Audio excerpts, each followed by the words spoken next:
Good afternoon, everybody.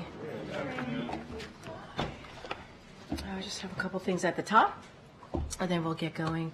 On May 7th, the President will travel to Capitol Hill to deliver the keynote address at the U.S. Holocaust Memorial Museum's annual Days of Remembrance ceremony. During the Days of Remembrance, we remember and mourn the 6 million Jews who were systematically murdered by the Nazis and their collaborators during World War II.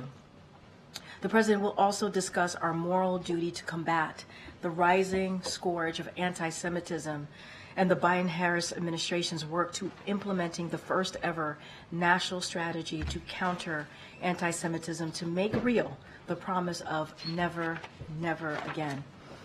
Today, Florida's extreme 6-week abortion ban takes effect. That's before many women even know they're pregnant. We should all be concerned that this extreme abortion ban will put desperately needed medical care even further out of reach for millions of women in Florida and across the South. But it's not just Florida, and it's not just abortion care under attack here. We are seeing the devastating impacts on women's reproductive freedom since Roe was overturned.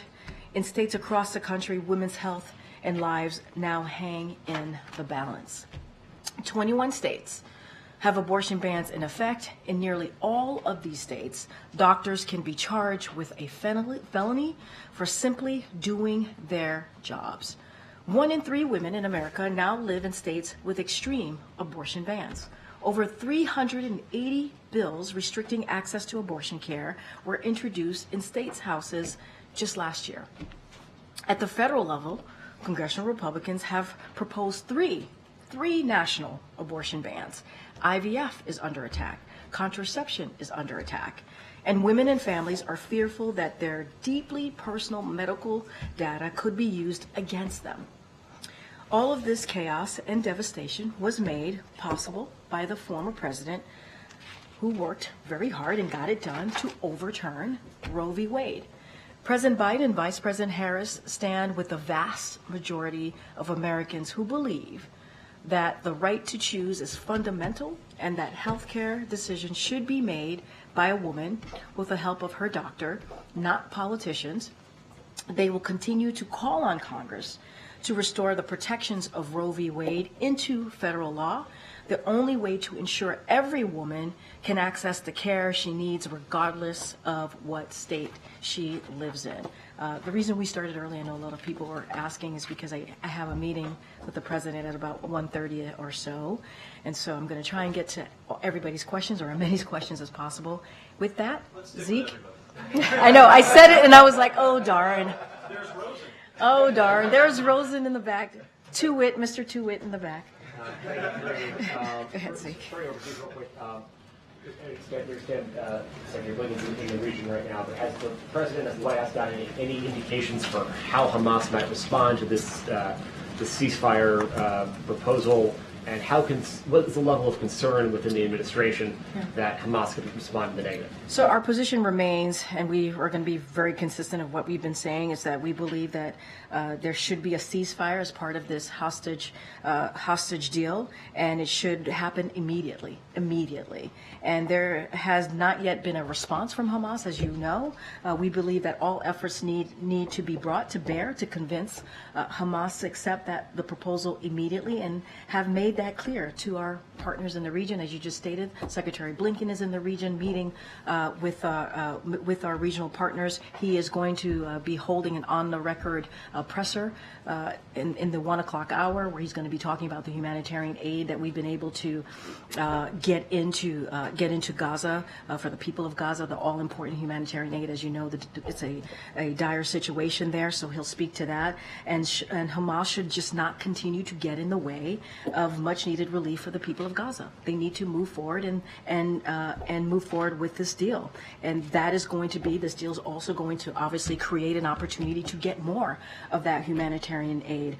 And let's not forget the innocent people who they took hostage over 200, and that includes Americans. They need to come home to their families, their loved ones, and we have also American hostages that are part of that. We're part of that 200, as you all know. So Hamas needs to. There's a deal at the table, on the table. Hamas needs to take it. And then here at home, there's been some dramatic images really across the country over the last 24, 48 hours, especially at the Columbia, UCLA last night, University of Madison, Wisconsin, other campuses. Has the president been monitoring this? And why have we not heard directly from the president about these protests that have taken over institutions of higher learning across the country, the police responses, instances of violence? Why have we not heard directly from the president? So just a couple of things. The president is being kept regularly updated on what's happening. As you just stated, across the country. He is monitoring the situation closely, so is his team. And I would just add that no president has spoken more forcefully about combating anti-Semitism than this president. Let's not forget, in 2017, he was very clear what we saw, the anti-Semitic vile that we saw in Charlottesville, on the streets of Charlottesville. He called that out. He called that out. And one of the reasons he stepped into the 2020 election is because of what he saw, is because he wanted to speak out and speak against what we were seeing in this country at that time. Democracy was under attack. Our freedoms were under attack, and we're still fighting for that today, obviously. But he hasn't just done that by speaking. As you heard from my topper, he's taken action. He's taken action by moving forward with the first ever U.S. national strategy to counter anti-Semitism. More than 100 new actions were introduced, obviously, in that strategy. And that is how seriously this president takes it. And I think what's important here is that he's taken action on this issue. Okay, just quickly, does the president support those police clearing operations like we saw in New York? We've seen some of these other college campuses. Look, we've been very clear on that. Americans have the right to peacefully protest. They have the right to peacefully protest, as long as it's within the law and that it's peaceful. Forcibly taking over a building is not peaceful. It's just not. Students have the right to feel safe. They have the right to learn. They have the right to do this without disruption. And they have a right to feel safe on campus, as I just said. They have a right to attend their commencement without feeling unsafe. And what we're seeing is a small percentage of students.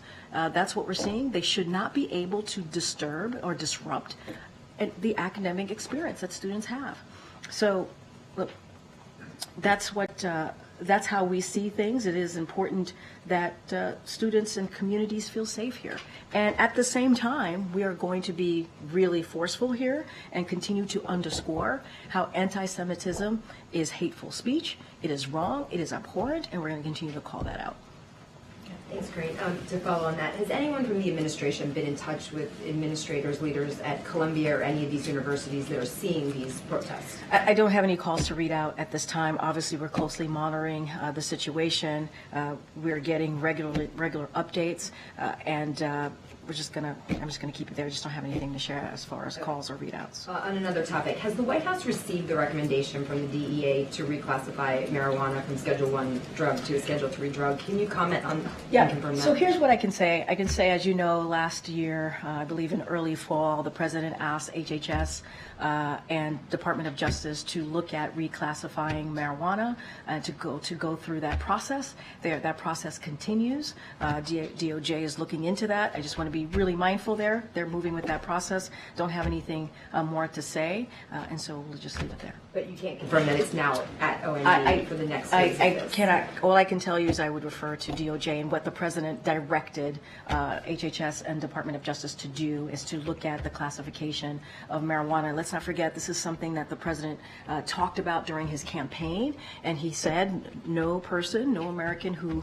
possesses marijuana only possesses marijuana should be go to jail. It is affecting communities across the country, including communities of color, and so this is why he asked HHS and Department of Justice to look into this, and that's what they're doing. You mentioned campaign. Is this something the White House thinks can help the president right now?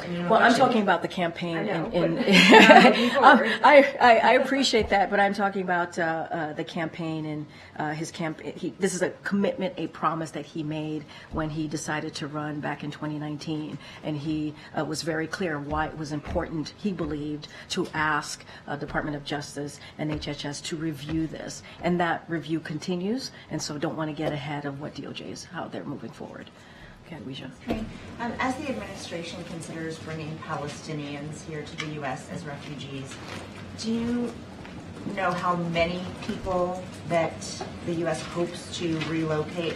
And secondly, given the challenges getting in and out of Gaza, will the U.S. assist in physically bringing Palestinians here? So let me just first start saying that we just don't have anything to announce at this time, but I do want to lay out a little bit and take a step back of what we've been able to do since the beginning of the conflict, right? We have helped more than 1,800 American citizens and their families leave Gaza, many of whom have come to the United States, so many of that 18,000 is here, and the President has said, and with his direction, we have also helped and will continue to help some particularly vulnerable individuals, such as children with serious health problems and children who were receiving treatment for cancer, get out of harm's way and receive care at nearby hospitals in the region.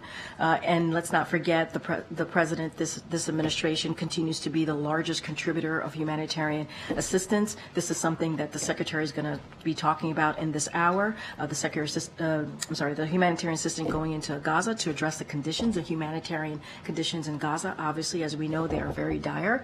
And we are pressing hard to get more urgently needed aid into more people as soon as possible. That's why this hostage deal is so critical, besides, of course, getting the hostages home, but also creating an opportunity to get that more additional humanitarian aid in and would lead to a ceasefire. Now, in terms of the refugee admissions program, which is what I believe you're asking me about, we are constantly evaluating policy proposals to further support Palestinians who are family members of American citizens and may want to come to the United States. So we're evaluating it. I don't have anything to announce at this time. And then a quick one on the communications with protests and people related to protests. Has the President spoken to Mayor Adams since the NYPD became involved in dealing with them? No, understand the question. Don't have anything to read out as far as a conversation with the mayor from the President, but I think we've been very, very clear about what we're seeing on the ground. I've been answering these questions for the past couple of days. Go ahead. Thank you. You said the President is monitoring the situation. Is he aware of the reports that a fair number of the people arrested on several campuses are not students? Look, that is something for obviously local government to speak to, local police and law enforcement to speak to, and what they're seeing and what they're reporting. That is something that I can't speak to at this time. I've heard that reporting, but that is something for them to speak to at this time. But he's not aware of that. Well, he's getting regularly updated on the situation and monitoring. So I assume that that's part of his update, but he is getting regularly updated on what's happening across the country and campuses. Because it's Federal Reserve Decision Day, I thought it'd be an opportunity to ask for an updated view on the administration's view of central bank independence, but specifically because the President has in recent months, twice at least, talked about the direction of interest rates. I want to clarify, what is the administration's position on that fine line between directing the Fed versus predicting their actions? So, look, the President is very, very clear. We've been clear since the beginning of this administration, and we believe that the Federal Reserve is independent. It is important that they have their independence as they're making that very important monetary policies that they have to make. And so the President believes in independence. When the President has spoken about that, and I think I've said this whether in a gaggle or here at the podium, he's reflected a public interpretation of recent data. That's what he's speaking to. But as far as the independence of the Federal Reserve, we are very much very clear on that. The independence is good for the Federal Reserve's independence is good for economics, and it benefits workers, it benefits families, it benefits businesses, and so that's what we want to continue to make sure that they have their independence so they can make those really important decisions.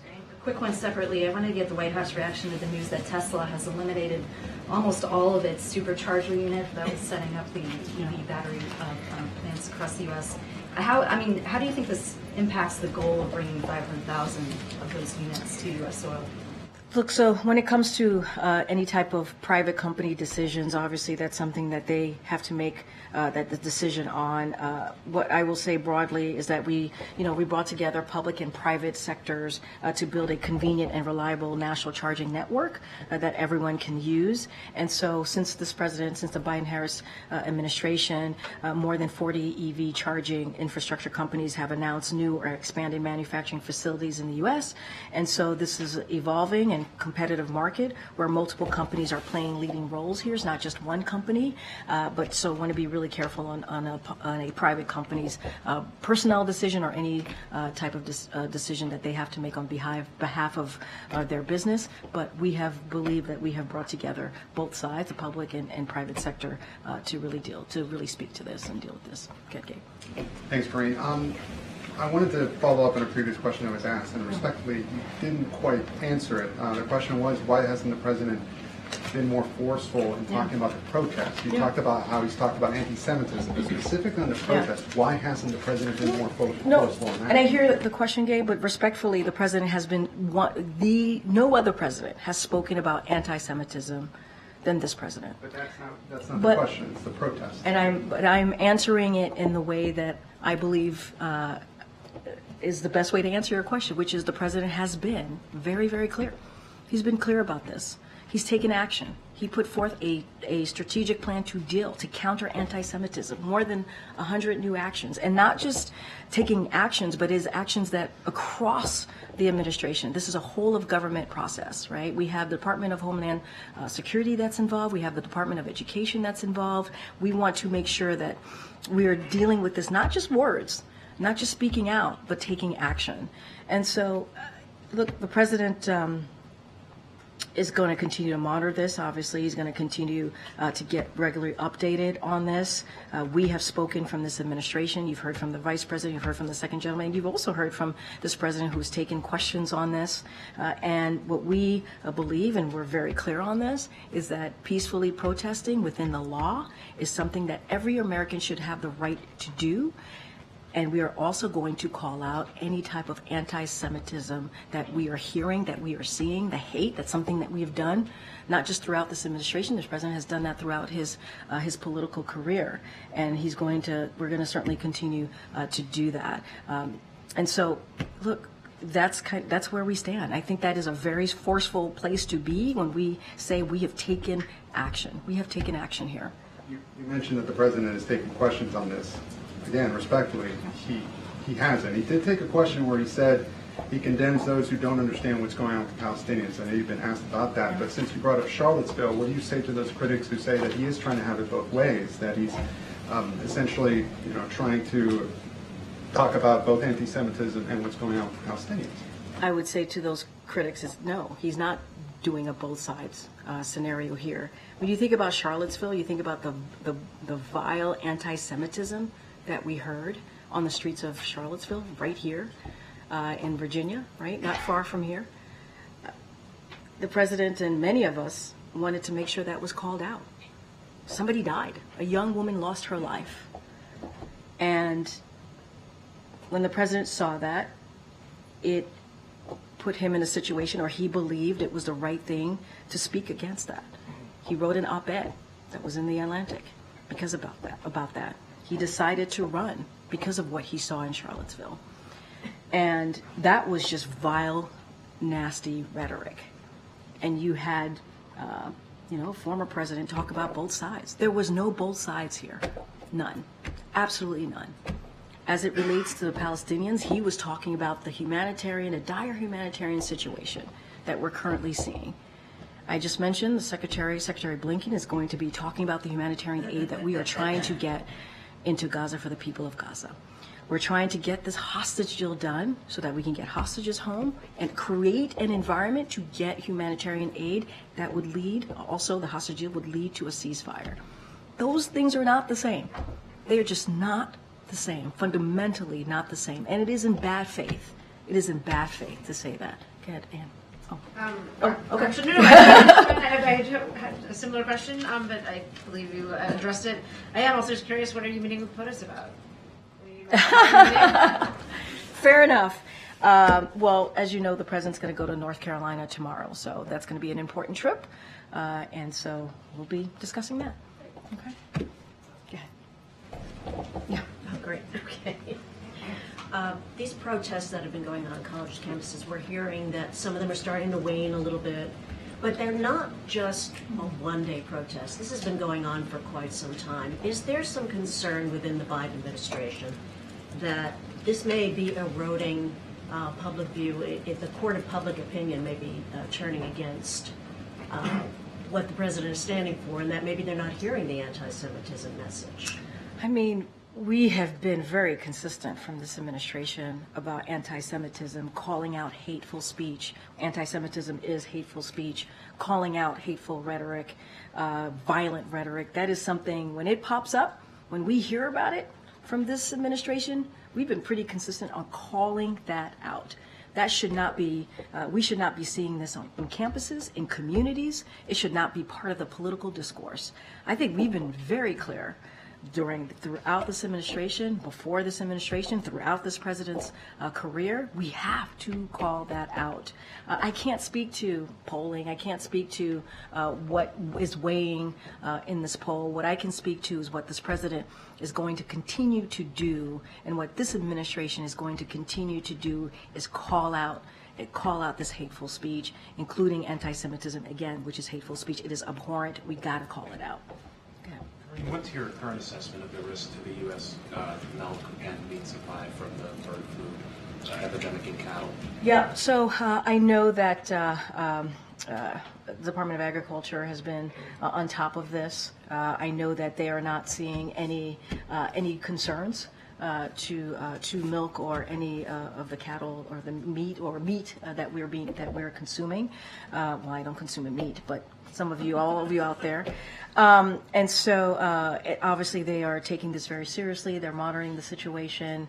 As far as we understand it to be, is that they believe that milk and consuming meat is safe. And from an inflation standpoint, is there any concern that there might be supply disruptions in that area that might lead to higher prices? Well, as you know, because of the pandemic, there was a supply chain disruption. The president took action. The American Rescue Plan, which only obviously Democrats voted for, the president signed, helped deal with supply chain. There is a task force that was created to make sure that during the pandemic that supply chain was dealt with in a way so that we can get out of this pandemic, get the economy, get back on our feet with the economy. Look, this is something we're going to monitor. I don't have anything to share on the question of inflation. We're obviously going to continue to closely monitor. And on another subject, the flooding in Kenya, I'm curious if there's any relief that's planned from the administration and whether it's affecting plans for the state visit later this month. A couple of things on that. So obviously we extend our deepest condolences to the families, loved ones, and communities who have been impacted by the catastrophic flooding in East Africa, obviously not just Kenya, over the past month. The U.S. is supporting some response efforts, particularly through the U.S. Agency of International Development, USAID, Bureau of Humanitarian Assistance.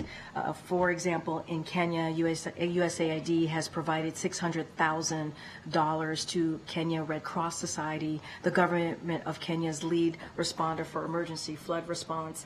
That's in addition to more than $40 million that USAID has provided to humanitarian organizations in Kenya, who also have flexibility to respond to the current floods this year. So we continue to offer our continued and resolute support to all who have been impacted and are closely monitoring the situation. We do not see this impacting the state visit, as you just mentioned, on May 23rd, but we're going to continue to offer our assistance and support. Thank you, Karine. The president, in less than 3 weeks, is going to be delivering commencement addresses at both Morehouse and West Point. What sort of environment is the White House preparing for the president to encounter there? So when you speak about environment, security, or anything like that, that's something for the Secret Service to speak to. I can't speak to that. What I can say is the president is very much looking forward to speaking to graduates. What mood does he expect to encounter on campus? What I know mood? you can't talk about. Well, I mean, look, I don't want to get into hypotheticals here. The president is hoping to encounter and deal with and see family members and students who are thrilled and excited to be celebrating an important day. He's going to be celebrating that day with them, talking about their future, hoping to deliver remarks that hit home for these graduates and their families. It's a special day. It's a special day.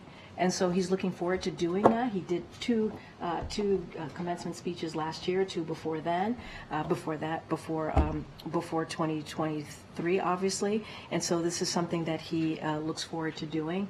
I can't speak to the mood. I can't speak to security situation. I can't speak to that. I can't get into hypotheticals. I can speak to how important that moment is going to be, and the president certainly looks forward to it. But is it the White House's expectation that some of the current frustration on campus will have subsided by that time? And if so, why? I don't have a crystal ball to look into the future. I just don't.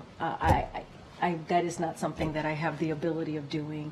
What I can say is this is an important day. This is an important month, yes, graduation month, but an important day for these graduates. And he's, as the president tends to do when he speaks at graduation, he's going to meet the moment. And just to follow up on the question about some of the reports from police that the protesters that were arrested in New York were not students. Yesterday, John Kirby said that there was no intelligence to support the idea that there were bad actors involved in some of these protests. Does the intelligence still support that? I'm just going to be really mindful. I'm just not going to speak to that. There's local enforcement, local law enforcement on the ground, so I will speak to that. I think what I can say more broadly, this is a painful moment, and we understand that for many communities, and we know that these kinds of charged moments pose challenges for law enforcement, and the president continues to believe, as I've said multiple times, that Americans have the right to peacefully protest within the law. That is their right. It is part of our freedoms here in America, and at the same time, we are going to condemn anti-Semitism. We believe that is hate speech. It is abhorrent, and we're going to continue to condemn that. Well, with that said, does the president believe New York Mayor Adams and leaders of Columbia University and City College of New York acted appropriately by having the protesters at those colleges arrested and their encampments forcibly shut down? That is a decision for colleges and universities to decide on. The law enforcement, if you think about local law enforcement, they know what's going on the ground. They have a better sense of what's going on the ground, and obviously they have to make decisions. We are talking about protecting students and making sure that they feel safe on campus. We're talking about a small group of students who are disrupting that ability for students to have that academic experience. That's what we're talking about here. We believe, and I will continue to say this, Americans have the right to peacefully protest within the law. That is incredibly important. And we also have to condemn hate. We have to condemn anti-Semitism. That is something that this president believes. We also understand, as I just stated to your colleague, that many communities, this is a painful time and is a very charged environment, charged moments. When you see those type of charged moments, they do pose challenges for law enforcement. But that is their decision to make. Well, when we look nationwide, all these protests erupting at college campuses, has the response, been the appropriate response, or has it been, too harsh? So look, there's going to be local investigations. There's going to be cases on this, and I don't want to get ahead of that. I can't go into every case here. What I can say is, in these charged moments, we understand how difficult it is. We understand how painful it is in this moment, and how because of those charged moments, it can be challenging for law enforcement. At the same time, students have to be allowed, Americans have to be allowed to peacefully protest. That is important. That is part of our freedoms here in America. We got to make sure that we continue to say that. We believe in this administration that we have to continue to say that and call out any anti-Semitism that we see. It is dangerous. It is abhorrent. We got to call that out. Go ahead.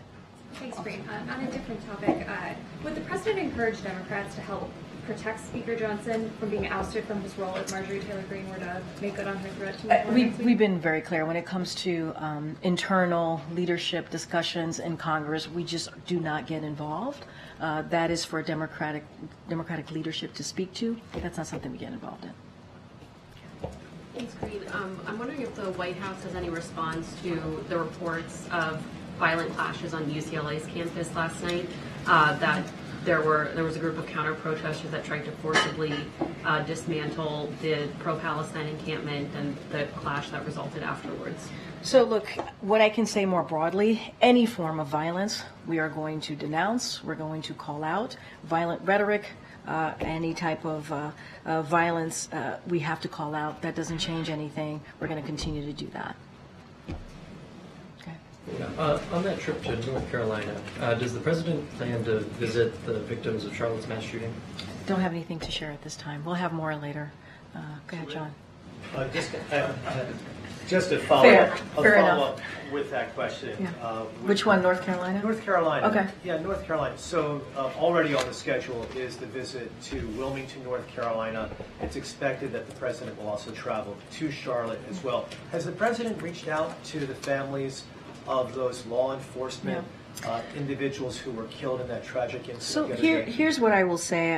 I don't have any details to share with you at this time, but the president, as you saw this in his statement yesterday, he talked about the four law enforcement officers. They were heroes who made the ultimate sacrifice. That's what you see.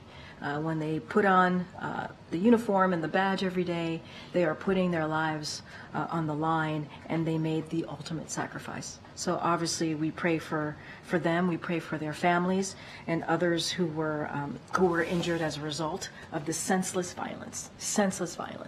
And so we'll continue to keep them in their prayers as it relates to North Carolina tomorrow. I just don't have anything to share at this time. Okay. I have a question on Elon Musk's China visit. He concluded a surprise visit recently in meeting with senior Communist Party officials and made some deals with to work with the Chinese technology companies. Is the White House worried that the U.S. advanced electric vehicle technology will be in China's hands, and would the administration look into the deal if there is a national security? I'm going to be really careful. Elon Musk is a private citizen. I'm just not going to speak to his travels from here. I'm just not going to speak to it. Okay, good, Adam. Thanks. I wanted to follow up once more on Dave's question, because I think the way that you responded leaves maybe the impression that the White House views anti-Semitism as synonymous with the protests as a whole. That's No, the only I issue was you're very gonna clear address. about there's a small number of students who are causing the disruption, and I've been very clear about that. And we have to make sure that we create a safe environment. A safe environment is created for students to learn, for students to be able to go to graduation. I've been very clear, a small number of students. So maybe the specific question Yeah, is, sure. what is the White House, how does the White House view the protests themselves, the causes behind them, the frustrations behind them? How does the White House view those as legitimate? So, look, top line here, every American has the right to peacefully protest within the law. That is something that we believe. Seizing buildings, taking over buildings is not peacefully protesting. I think we've been very, very clear about that. That is not peacefully protesting. Students have the right to attend class and feel safe and feel like they are in a safe campus environment. That's what we want to see.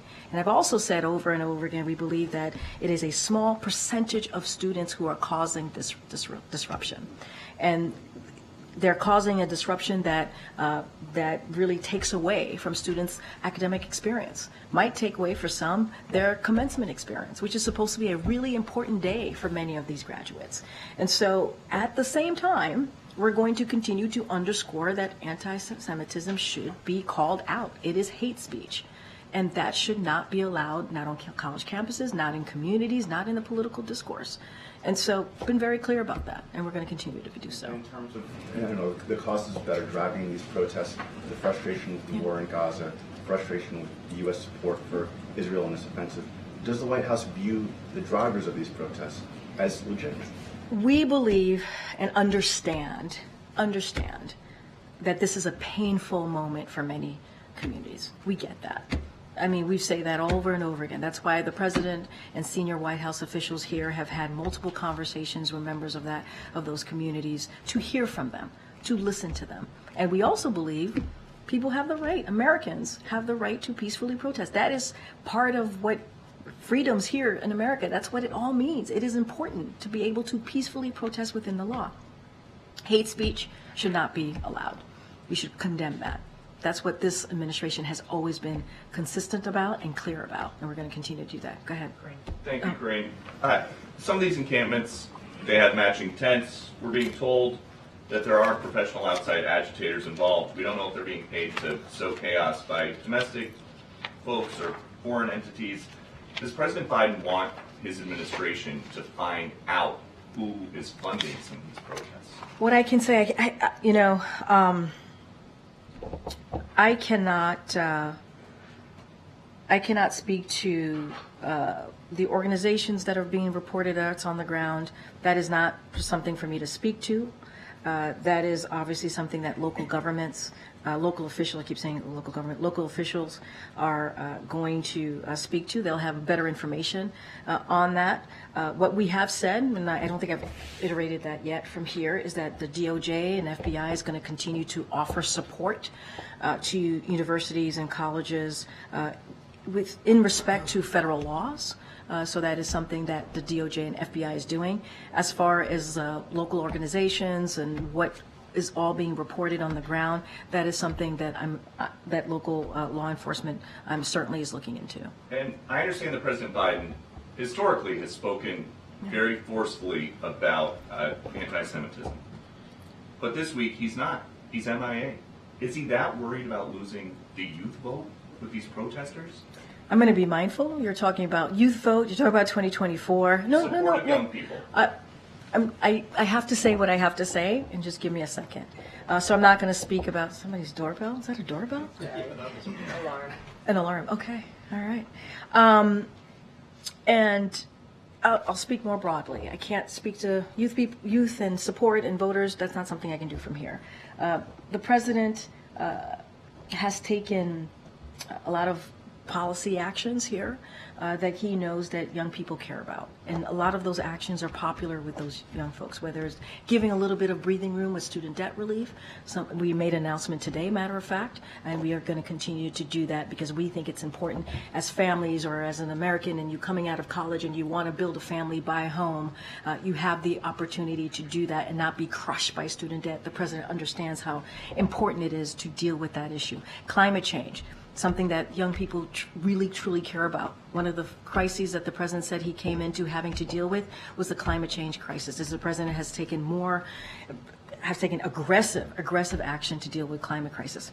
Look, I can't speak to youth voters or their support. What we're going to do is continue to take actions that we believe helps all Americans and all communities. You mentioned what he said in 2017 after Charlottesville. He said about Trump's response then, Charlottesville for me was a moment where I thought silence would be complicity. Yeah. So how do you explain his silence this week? The president has not been silent on this issue when it comes to hate speech, anti-Semitism. He launched the first ever anti-Semitism strategy to counter anti-Semitism, something that no other president did. No other president did. A school building at an Ivy League campus got taken over. And we call that out, and we said that is not peacefully protesting. Taking over a building at a university or a college is not peacefully protesting. And we've been very clear. Taking more than 100 new actions to deal with anti-Semitism in this administration, no one has ever done that before. Not any other administration has ever done that before. We're going to continue. We're going to continue to do the work, and it's not just here in the White House. We're talking about DOJ. We're talking about Homeland Security, right? We're talking about Department of Education, talking and working with campuses and colleges to deal with this issue. We have seen a uptick in anti-Semitism in the last certainly several months in the past year, and we have to call that out. And it is not okay. It is not okay. Go ahead, Phil. Thank you. Two quick questions here. You've made the distinction between the president's support for peaceful protest and, say, less than peaceful protest. I'm curious, what is the president's view, what is the view from the White House on some of these college campuses where we've seen the U.S. flag torn down and the Palestinian flag replace it? What I will say is this. Americans have the right to peacefully protest within the law. And we have to also respect that we cannot disturb campuses in the way of taking over buildings, in the way that we have seen. That is not peacefully protest. It's just not. Look, we have seen some really vile, hateful language used against the Jewish community, Jewish Americans in this country. It is a dangerous time for that community. And we have been very clear about what we need to do to fight that hate, but also condemn that hate. And so we're going to continue to do that. And as it relates to what's happening, obviously the actions that colleges and universities are taking, obviously it's up to them. They're on the ground. But we're going to continue to call that out. Zooming out just a little bit here, not all of these protesters have expressed anti-Semitism, but some have. And I'm curious, does the president believe that at perhaps some of these universities that higher education has gone off the rails, that something more fundamental has gone wrong on these college campuses? I mean, I wouldn't go that far. And you said it in your question to me, it is a small percentage of students who are causing this disruption.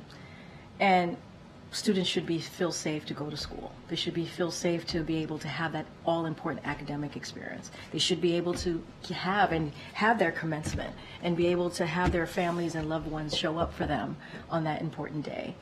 And I wouldn't go that far in your question because, as I stated, and you stated, we believe it's a small number of students who are causing this disruption. And if they're going to protest, Americans have the right to do it in a peaceful way within the law. And we're going to continue to call out hateful speech, as we have been. Thanks, everybody. Thanks, everyone.